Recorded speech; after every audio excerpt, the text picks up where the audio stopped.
আসসালামু আলাইকুম ফ্রেন্ডস, কেমন আছেন সবাই? আজকের ভিডিওতে আমরা বেলারুশ সম্পর্কে বেশ কিছু তথ্য আপনাদের মাঝে দিব। আমাদের বেশ কিছু বাংলাদেশি ভাই আমাদের ভিডিওগুলোর নিচে কমেন্ট করেছে এবং অনেক ধরনের প্রশ্ন করেছে, অনেক কিছু জানতে চেয়েছে। তো আজকে আপনাদের ভিডিওতে মূলত আমরা রিপ্লাই ভিডিও দিচ্ছি। অবশ্যই আপনারা যারা বিভিন্ন ধরনের প্রশ্ন করে থাকেন সেই সব বিষয়গুলো আজকের এই ভিডিও থেকে কিন্তু আপনারা জানতে পারবেন। আর আপনারা বেলারুশ সম্পর্কে আরও কী ধরনের তথ্য চাচ্ছেন অবশ্যই আপনারা কমেন্ট করবেন। আমরা চেষ্টা করব আরও বিভিন্ন ধরনের তথ্য নিয়ে আপনাদের সামনে হাজির হওয়ার। তাহলে চলুন আর কথা না বাড়িয়ে আজকে আমরা বেলারুশের বিভিন্ন ধরনের তথ্য আজকের এই ভিডিও থেকে জেনে নিই। আচ্ছা, তো প্রথমত একটি ভাই আমাদের কাছে কমেন্ট করে তিনি জানতে চেয়েছেন, তিনি লিখেছেন হচ্ছে, ভাই আমাদের দালাল বলেছে 500 থেকে $600 বেতন দিবে, আর আমাদের কাছ থেকে টাকা চাইছে 9 লাখ, যাওয়া কি ঠিক হবে? প্লিজ জানাবেন। দেখুন, আপনার কাছে একটি কথা আমি বলি, 500 থেকে $600 বেতন কাদের হবে? যারা স্কিল ওয়ার্কার তাদের স্যালারিটা 500 থেকে $600 হবে। এখন আপনি যদি বাংলাদেশ থেকে সাধারণ শ্রমিক হিসেবে যেয়ে থাকেন সেক্ষেত্রে আপনার স্যালারিটা 500 থেকে $600, এটা কিন্তু কনফার্ম আপনি শিওর থাকেন। এত টাকা বেতন কিন্তু মানে বেসিক স্যালারির কথা আমি বলছি, বেসিক স্যালারি কিন্তু এত টাকা আপনাকে দিবে না।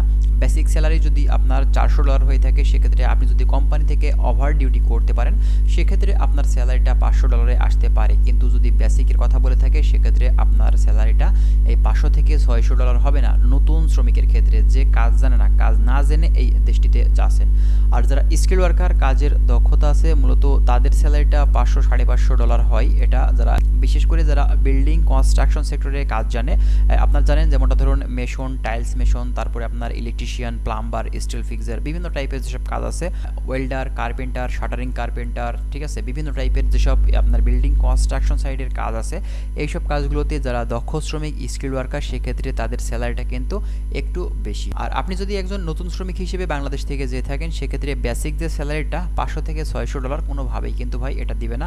অবশ্যই আপনি ভালোভাবে এই দেশটি সম্পর্কে জেনে বুঝে তারপরেই যাবেন। শুধুমাত্র আমাদের ভিডিও না, আরও বেশ কিছু অনেক ধরনের মানুষ কিন্তু আসলে এই বেলারুশ সম্পর্কে আলোচনা করে, আপনারা তাদের কথাও শুনতে পারেন যে মূলত আসলে বেলারুশ দেশটিতে স্যালারি কেমন হয়ে থাকে। তবে যারা দালাল, ব্রোকার, মানে বিশেষ করে যারা বাহিরের দেশগুলোতে পাঠিয়ে থাকে, আপনি যদি তাদের কথা শোনেন যে আপনি বেলারুশে গেলে সেখান থেকে লক্ষাধিক টাকা, 70-80 হাজার টাকা ইনকাম করতে পারবেন একজন সাধারণ শ্রমিক হিসেবে, সেক্ষেত্রে আমি বলবো যে আপনি বোকার স্বর্গে বাস করছেন। অবশ্যই এই দেশটি সম্পর্কে আগে ভালোভাবে জানুন, তারপরে এই দেশটিতে যাওয়ার জন্য ফাইল সাবমিট করুন।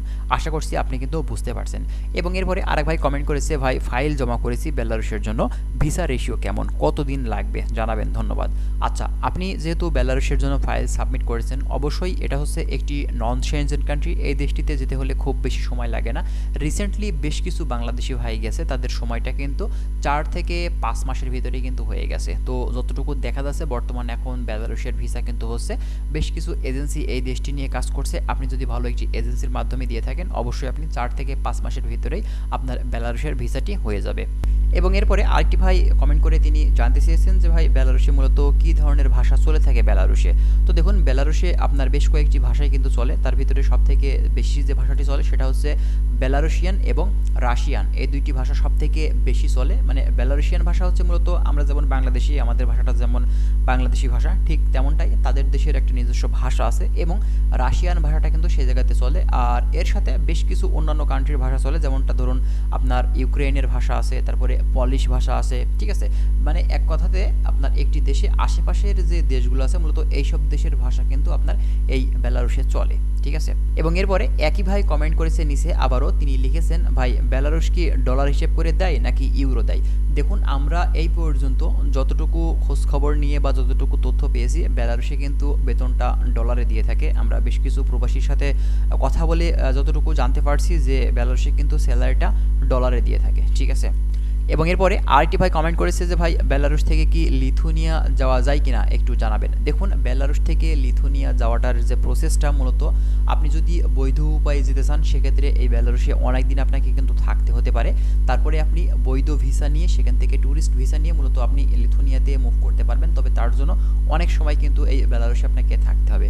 এখন কথা হচ্ছে আপনি গেম দিয়ে যেতে পারবেন কিনা। দেখুন, গেমের সিস্টেমটা কিন্তু পুরোটাই অবৈধ সিস্টেম, এভাবে গেলে কিন্তু অনেক রিস্ক থাকে। জীবনের ঝুঁকি প্লাস টাকা পয়সারও কিন্তু অনেক ঝুঁকি থেকে যায়। সেক্ষেত্রে আসলে অন্যান্য যেসব আপনার নন সেনজেন কান্ট্রি আছে মূলত সেই সব দেশগুলো থেকে ইউরোপের যেসব সেনজেন কান্ট্রি আছে সেই দেশগুলোতে মুভ করাটা কিছুটা হলেও কিন্তু সহজ। তবে আপনি যদি বেলারুশ থেকে আপনি পোল্যান্ড বলেন, তারপরে আপনার হচ্ছে লাতভিয়া বলেন, তারপরে আপনি হচ্ছে ইউক্রেন, হ্যাঁ লিথুনিয়া, এইসব দেশগুলোতে মুভ করাটা কিন্তু বেশ কষ্টকর। কারণ এইসব সাইডের যে বর্ডার এরিয়া আছে এই বর্ডার এরিয়াগুলো কিন্তু খুবই মানে হার্ড, হ্যাঁ মানে এক কথাতে আপনি যেতে পারবেন না সেটা কিন্তু বলাটা ভুল হবে, আপনি যেতে পারবেন। তবে আপনার অনেকগুলা গেম দেওয়ার পরেই কিন্তু একটি গেম সাকসেস হতে পারে, তারপরেও কিন্তু আপনার ঝুঁকি থেকে যাবে জীবনের। ঠিক আছে, এই বিষয়গুলো অবশ্যই আপনারা জেনে বুঝে যাবেন। আপনারা যারা বেলারুশ থেকে অন্যান্য কান্ট্রিগুলোতে মুভ করবেন অবশ্যই কিন্তু এই দেশটির যে বর্ডার এরিয়াগুলো আছে এগুলো সম্পর্কে ভালোভাবে জেনে বুঝে তারপরেই কিন্তু যাবেন, যারা মূলত ওখান থেকে মুভ করতে চাচ্ছেন। ঠিক আছে, এবং এরপরে আরেকটি ভাই কমেন্ট করছে যে ভাই আপনি বেলারুশ নিয়ে গেম এখন কি খবর তা নিয়ে ভিডিও দিবেন। মূলত উনি গেমের খবরটা জানতে চাচ্ছে। তো আমরা মূলত বেলারুশ থেকে কিভাবে আপনারা গেম দিতে পারেন অন্যান্য ইউরোপ কান্ট্রিগুলোতে, মূলত আশেপাশের যে দেশগুলো আছে, তো সেই প্রসেসটা বা কিভাবে আসলে গেমটা দেওয়া যায় সেই বিষয় নিয়ে আমরা আলাদা একটা ভিডিও দেবো ইনশাল্লাহ। পরবর্তীতে আরও বাদ বাকি কমেন্টগুলো আমরা দেখি। তো একই ভাই আবারও কমেন্ট করেছে যে ভাই বেলারুশ থেকে কি সার্বিয়া যাওয়া যায়। দেখুন ভাই, সার্বিয়ার অবস্থানটা এক জায়গাতে আর বেলারুশের অবস্থানটা কিন্তু আরেক জায়গাতে। বেশ কিছু দেশের পরেই হচ্ছে এই সার্বিয়া দেশটি। আপনাকে যদি সার্বিয়াতে যেতে হয় তাহলে অবশ্যই কিন্তু আপনার বেলারুশ থেকে হয়তো আপনাকে লিথুনিয়াতে মুভ করতে হবে, না হলে আপনাকে ইউক্রেন ঢুকতে হবে, না হলে আপনাকে পোল্যান্ডে ঢুকতে হবে। তাছাড়া কিন্তু আপনি সেখান থেকে মুভ করতে পারবেন না, কারণ অন্যান্য যেসব পাশের দেশগুলো আছে, মূলত রাশিয়া এটা একটা সাইডের কান্ট্রি, এছাড়া আপনার লাতভিয়া এটা কিন্তু অন্য সাইডের কান্ট্রি। আপনি যদি সার্বিয়া যেতে চান অবশ্যই আপনাকে লিথুনিয়া অথবা ইউক্রেন অথবা আপনার পোল্যান্ডে ঢোকা লাগবে, তারপরে আপনি স্টেপ বাই স্টেপ একটি দেশ থেকে আরেক দেশে মুভ করতে পারবেন। তবে আসলে ভাই এক কথাতে বেলারুশ থেকে মুভ করাটাই কিন্তু ভাই খুব টাফ ব্যাপার। ঠিক আছে, বেলারুশ থেকে যারা গেম দিবেন অবশ্যই আপনারা এই গেম সম্পর্কে জেনে নেবেন আসলে এই এরিয়াটা মূলত কেমন, তারপরে আপনারা গেম দেওয়ার চিন্তা ভাবনা করে এই দেশটিতে যাবেন। ঠিক আছে, এবং এরপরে আরেকটি ভাই আমাদের কাছে কমেন্ট করে জানতে চেয়েছেন যে ভাই বেলারুশের ভিসা প্রসেসটা যদি বলতেন ভালো হইতো। দেখুন ভাই, বেলারুশের ভিসার প্রসেসটা আপনি বুঝতেই পারছেন, শুধুমাত্র বেলারুশ না, আপনি যে কোনো সেনজেন নন সেনজেন কান্ট্রিগুলার যে সিস্টেমটা এটা মূলত একই রকম। আপনি আপনার ফাইলটি জমা দিবেন, পাসপোর্ট দিবেন, অবশ্যই একটি কোম্পানি থেকে একটি পারমিট আসবে, তারপরে আপনার ওই পারমিটটি যখনই অনলাইন করা হবে সেটা এম্বাসি থেকে অ্যাপ্রুভ হয়ে গেলে তারপরে কিন্তু আপনি সেখান থেকে ভিসাটা পাবেন। এটাই মূলত সিস্টেম আমরা যতটুকু দেখি। এখানে শুধুমাত্র আপনি নিজে তো আর করতে পারবেন না, তাই না? আপনি অবশ্যই একটি এজেন্সি বা নিজের কোনো লোকজনের দ্বারস্থ কিন্তু আপনাকে অবশ্যই হতে হবে। এছাড়াও আমাদের কাছে বেশ কিছু কমেন্ট আসলে আছে, আসলে এভাবে বলতে গেলে তো সময় অনেক চলে যাবে, ভিডিওটি অনেক লং হয়ে যাবে।